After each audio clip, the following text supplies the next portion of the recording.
Hello, welcome back. Sean here, Mountains Garage.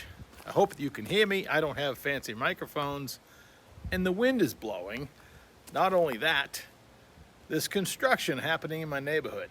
I live on a dead end, off a dead end in the woods. It's nice occasionally when the crews come in and do some maintenance. Today they're actually cleaning up tree limbs and stuff that fell back in April. So they finally made their way to my neighborhood. So there's lots of noise. It is what it is. But I wanted to talk about my Arrow carport. I'm actually gonna store my boat in it. People make fun of the way I say car. car. I just spent the last few days assembling it. I've learned a lot, and we're going to go inside and talk about it, and I'm going to reference the instructions, but I wish there was a video somewhere that would have told me what I now know, so that is my goal today, to pass off some information. All right, it's much quieter in here. I have my tractor parked in a, I believe it's 10 by 20 Shelter Logic. Shelter, you know, the one with the tube frame and the plastic canvas cover, whatever it is, not canvas, but I put that up, well, in 2016 when I moved the tractor out of this garage, because I came home here to work, quit my real job, and I didn't want to put my tractor outside in the elements, because I did that with my first tractor, and in 5 or 6 years it was starting to get kind of ugly. So I put up the shelter, and put your tractor in it, and you end up storing other things around it, and next thing you know, well, the shelter came with a 1-year warranty on the cover, and that lasted 5 years. So at the 5-year mark, I bought a 15-year cover. I'm hoping that lasts at least 15, if not more. If I get 20 out of it, I'll be pretty happy. And I have it screwed to 4x4s, and I have those anchored to the ground, because just screwing it to the 4x4s, it blew away in the wind. It moved anyway. The tractor kind of held it in place. But so since then, I've made some anchors out of rebar and some brackets, drove them in the ground, and screwed them into the side of the 4x4s, and that shelter hasn't moved. So I've been storing my 24-foot, it looks like a pontoon boat, but it's actually a deck boat. It's got a tri-hull under it, but when it's in the water, it looks like a pontoon boat. And we bought it a couple seasons ago. I ended up buying a used trailer for it, and I've been bringing it home. And the first year, I just figured I'd have it, you know, shrink wrapped, and that particular year getting somebody to do that was nearly impossible. I brought it home, well, it's mid-October right now. I'm going to bring it home this coming weekend. So by then, I guess those guys are too busy to even call you back. Poor planning on my part, but it all kind of happened really fast. So that year, I bought a $110 tarp, a really thick one at Tractor Supply, and it worked reasonably well. I built a structure under it out of wood, and that actually failed. And I never got any water in the boat, but there was a lot of water to pump off the top of the tarp. So last year, I got smart and I bought blow-up pool pillows, filled the interior of the boat with those, and just hung a new top. The bimini is folded up, but the brackets are still there, and they're really strong, so I had the top running downhill over all the pool pillows, and that worked excellent until about the first of the year, when some of the pool pillows went flat and a little bit of water built up there. Next thing you know, the top of the tarp has hundreds of gallons of water on it. And I remember being out there New Year's Day with a siphon hose, and I siphoned it off, and then I did that again in the spring before the water turned, you know, nasty. It stays nice and clear in the wintertime, but if you leave it there in the springtime with some leaves and stuff in it, it's going to turn into a frog pond. So I'm looking to avoid that. So I shopped around. Again, last minute, it was the 3rd week of September when I decided I'm still going to put a top over it, but I really wish I could put it under something. So I happened to be at Lowe's Home Improvement, a few towns over, one town over, and they had a little miniature Aero Carport display, and they'd been popping up. Once you search for these things, you know, your phone and your iPad will start showing you all the different brands. There's 2 or 3 different brands, but I saw the Aero one in person. It didn't look very hard to put together. And they're in Connecticut because my tractor hut's a Shelter Logic. Shelter Logic is Aero Carports as well, same company. And they're only in Connecticut for me, so.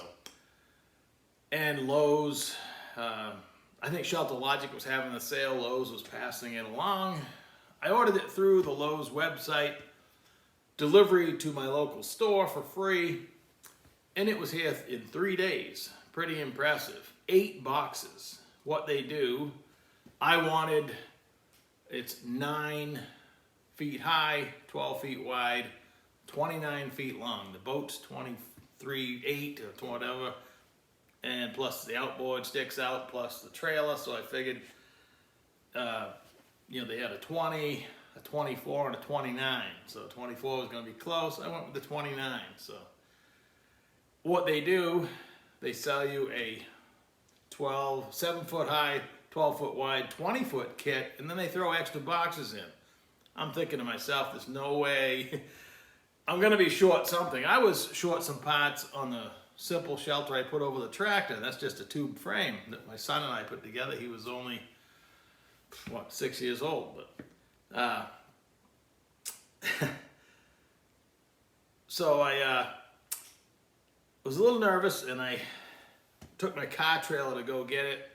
I could have put it in the back of the short bed of my LS Swap Dodge because it came on 1 pallet, 8 boxes stacked up, and it's been sitting outside for a few weeks while I was deciding where to put it, prepping the area. I had to haul in some stone, and had a week ago, had some rain, so I didn't start till a week ago yesterday. A week ago Tuesday, I started unboxing everything.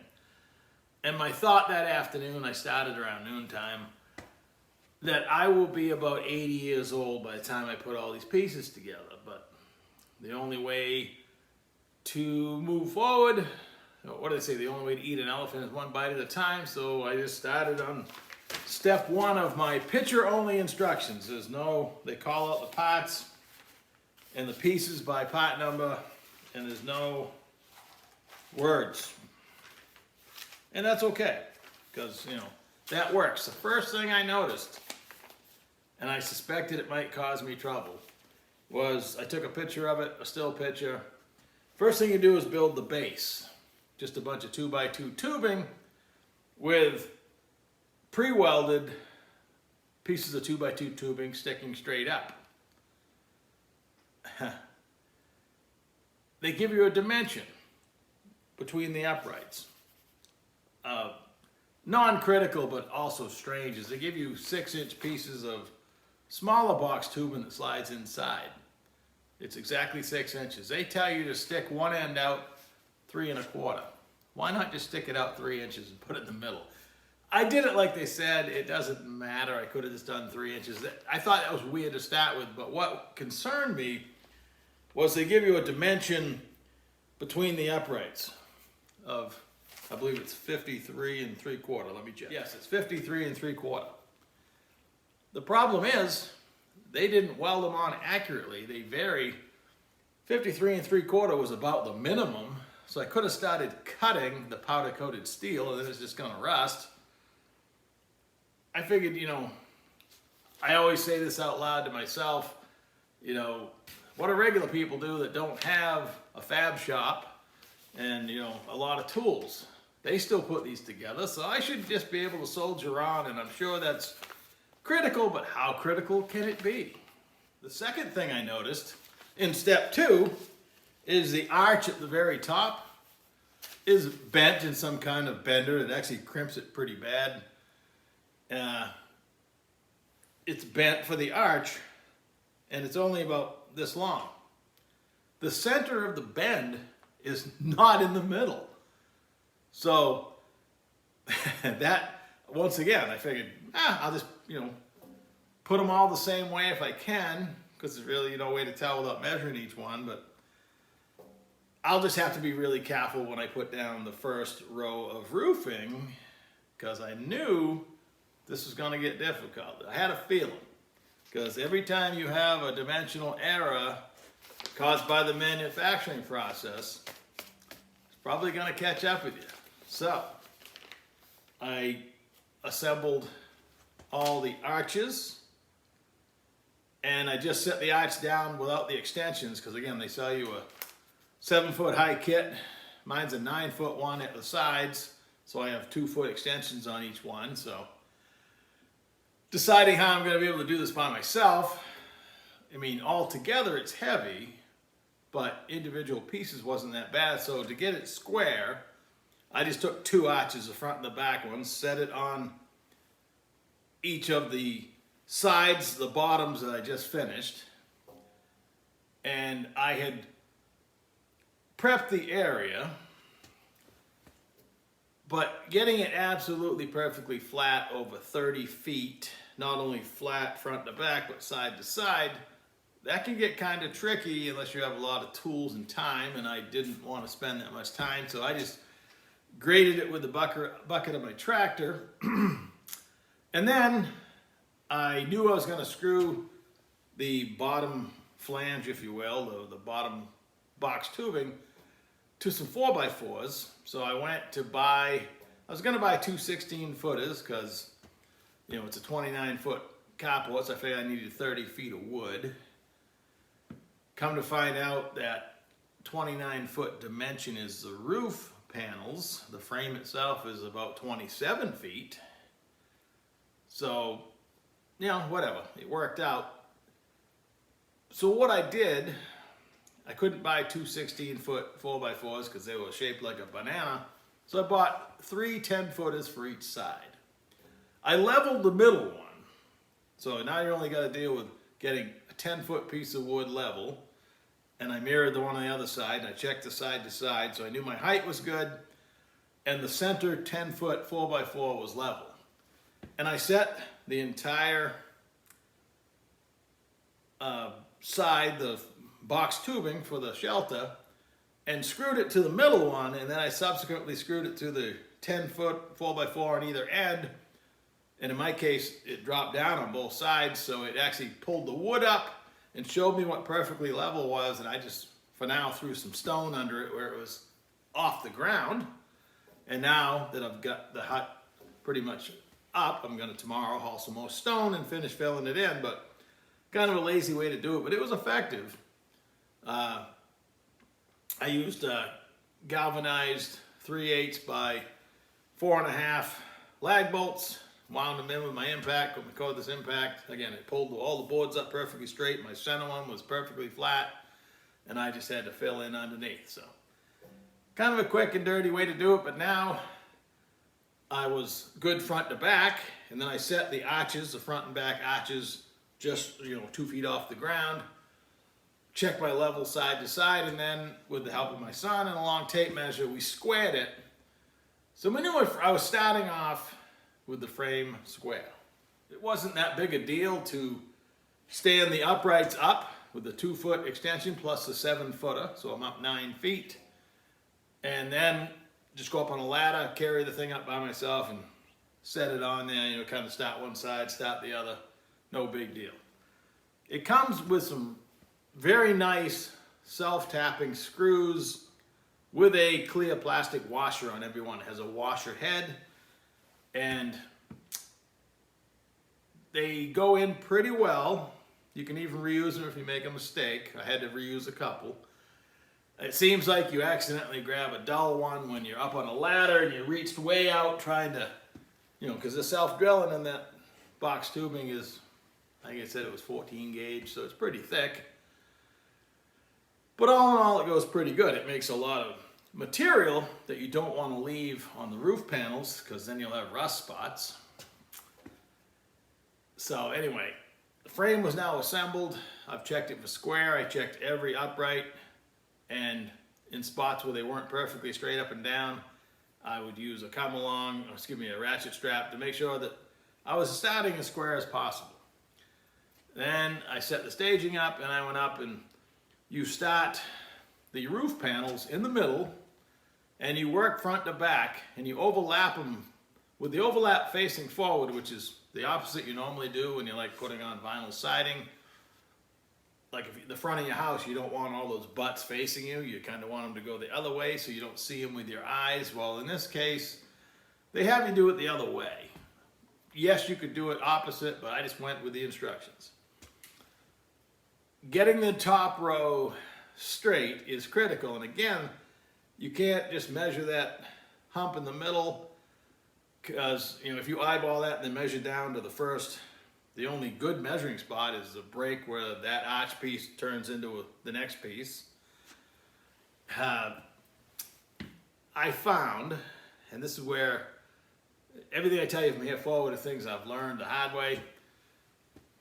Every panel, I would put a screw or two in it to keep them going anywhere.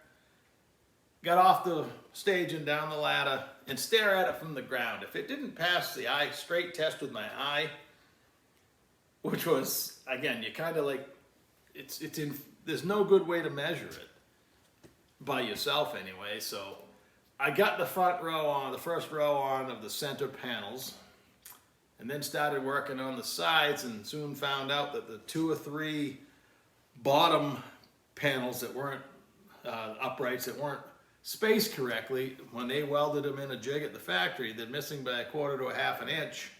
I turned them around and got them as close as possible to that 53 3/4 dimension, but the whole piece is off a little bit. As you come down the arch with the roofing, the roof panels have pre-drilled holes, and they should overlap and pretty much line up and be in the middle of the 2-inch box tubing. You start going off because the frame's not square. And the only way to fix it would have been to cut it apart from the start. So I learned to be pretty good at cheating it, and for the most part, it's not perfect, but I did manage to get all the panels on there. Now mine's only a 12-foot wide one. I almost bought a 20 by 29, so it would have been 20 feet. I would have been, the way I was trending off, because your screw has to hit the 2x2 box tubing, I probably would have missed it eventually, because the frame has manufactured in defects. I don't know how you would have, I don't know what I would do if I had to go much further.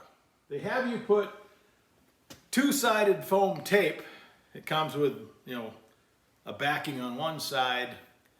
On top of each roof panel, well, the bottom one, and then the next one sits on top of it, then you put the screws down. I learned on the first section, I was, making sure it was as square as I could get it.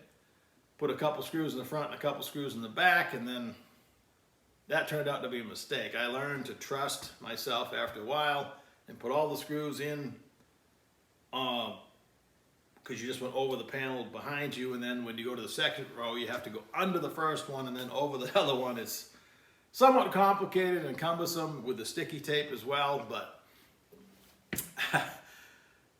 you get into a rhythm, and I got the right tools to do so. I actually had one of my Harbor Freight plastic scrapers. I could kind of pop it under there, pop the tape off. I'd use the handle to space it up, because you're dealing up on a ladder and you got a big, roof panel, 4 feet by 30 inch, whatever it is. So you got to kind of fit it under everything, and yeah, it's interesting at best. And of course, the wind always comes along when you're dealing with something like that. 3/4 of the way back on the first side, I was on my second row down from the peak, and I had to take a couple of them off and straighten them. That's when I learned, if it didn't look straight in the ground, and they didn't, not perfectly straight, as good as my eyes are, that it's gonna cause you trouble. Now, if I had an accurate way to measure and help, I guess snapping lines would be helpful, but again, the holes in the roofing sheets should line up, and you should stay on the box tube, and it shouldn't be that difficult if everything was square. So if I had to do it again, I would probably just cut apart the pieces or build my own on the bottom to make my frame perfectly square. By last Friday afternoon, I had one half of it roofed. I looked at the weather for the next day, and we were going to get high winds by 9 o'clock Saturday morning. Fortunately, I had already bought, let me back up. It comes with some anchors that I still haven't read the instructions and understood and how effective they were going to be, but I learned from the tractor carport, the Shelter Logic carport. I took about 10-foot pieces of 1/2-inch rebar, cut them 3 feet 3 inches a piece approximately, welded a tab on them, drive them in the ground and bolt them to the side of the 4x4. That's what I was doing at dawn Saturday morning. While I was doing that, the wind was strong enough it blew my ladders away. So fortunately, I didn't end up with the whole thing in the woods, and all my 3 days of progress, 3 afternoons of progress wasted, and I paid $1,500 on sale for this carport, which is not bad. That all worked out. Had some rain on Monday, but yesterday, by myself, my son helped on the last Friday, but by myself yesterday, I got into a groove. It's not hard to do. The panels aren't that big or heavy. I got the other side done. I was, not necessarily an expert at this point, but I was able to do it. But my impression so far, it's got a 10-year warranty. I'm not sure on what, but it gives you a 10-year warranty. It's tall. It's 9 foot on the sides, probably 12 or 13 in the middle. There's no bracing between all the arches. The only strength comes from the overlapping roof panels. Front to back, when you push on it, it doesn't really move. But side to side, it's wobbly. It needs to have some kind of support in the arch, and I'll have to do that probably in the back. They sell some that, there's a header that hangs down. Why buy a 12-foot high in the center carport, 9 feet on the outside, if you're just going to box it in and not use it? I'm not putting a lift in there. I need the clearance to get the boat in there with the arch on it and everything. So I can do the back. I'll probably do something back there to prevent it from wobbling and potentially falling over side to side, because I live in snow country. To combat the fact there's no support between the arches, now that it's assembled, they have the ridge on the metal roofing going the wrong way. I can already see that each one fills up with water and sits there in a puddle until the sun dries it out. Not the greatest design. Again, they have the ridge in the roofing going the wrong way. That's just the way they build it for convenience, because it's pretty much regular metal roofing, just turned the wrong way. So because the ridge is going the wrong way, when I stand on the inside and look up, originally I was going to buy some box tubing and make some brackets and screw it all together. And I got looking this morning. I'm just going to buy some strapping, wooden strapping, and I can slide them right in all the way down. Everything's an odd size. So I just bought 12-foot sections of strapping, and I think I can just slide them all in there, and combined, it should help support the snow load better than nothing. They sell a side kit. I didn't buy, but this morning I did order. I measured, again, everything's an odd size. Nothing traditional dimensions is going to work, but I bought 4 sheets, 3-foot wide metal roofing, 14 feet long, and starting from the center arch, sticking out. It's not going to quite line up with the roof, but it's going to be close. And I'm just going to, go the long way on the side. So all but about this much from the bottom will still have the ability to travel air through it, and the front and back are open anyway. just to try to keep some of the sideways rain and snow out of the boat. So that didn't have to be done. It would have worked fine without it, I'm sure, but sides certainly aren't gonna hurt. And you know, those panels are like $67 a piece, so it's supposed to be here in 5 days. That's just from my local building supply place. So when I do that, I'll update the picture. I'm gonna shove all the strapping in the roof, screw the sides on, and that'll be that. So I'm not sure, and I haven't called and said anything. They'll probably think I'm crazy anyway, or tell me regular people put these together all the time without issue, but it's not a surprise that it all comes down to measuring and making sure everything's square. And that's what I was doing when I realized I'm looking at manufacturing defects. So other brands seem to have support in the roof, and they used maybe thicker or larger tubing. They're also more expensive. So this is what I have. It's now standing up, and that's that. So I hope this video, if you're thinking about one of these, helps out. I think the bigger it is, the harder it's going to be to, again, to get the roof panels on it. That's that. So thanks for watching. Take her easy.